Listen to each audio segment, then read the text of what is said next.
বিপদে পড়ে যাবো মানে? আমি কি তোমার এই বাড়িতে থাকবার কইছি? একবারও কইছি? তোমার যদি এত সমস্যা হয় তুমি যাও গে, যাও, চলে যাও এই বাড়ি থেকে।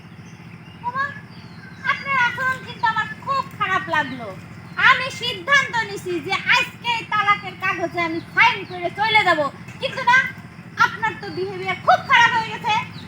তোমার তালাকে সাইন করা লাগবে না, তুমি এমনিতেই চলে যাবা পারো, কোনো অসুবিধা নেই। আর তাতে হয়েছে কি, মনের থেকে বাড়ি করে দিছো, আবার মনের মধ্যে ঢুকায় নাও। মন তো তোমারই, মন তো আর অন্য মানুষের না, তো ঢুকালে সমস্যা কি? তোমার এই সমস্ত আজীবে কথাবার্তা কিন্তু আমার ভালো দেখতেছে না। এই ছাড়ান, আপনি কথা শেষ না করে আপনি কোথায় আটা ধরছেন? তোমার সাথে আমার কোনো কথা নেই। কথা নাই বললেই হবে নাকি? হ্যাঁ, আপনারা আমার এত বড় সর্বনাশ করে এখন বলতেছেন কোনো কথা নাই। আমার কাছে কেন কইলে কোনো লাভ নেই। আরে লাভ নেই মানে? এটা কোনো কথা? মানবতা দেশে নাই, একটা মানুষ কি মরে যেতে আছে?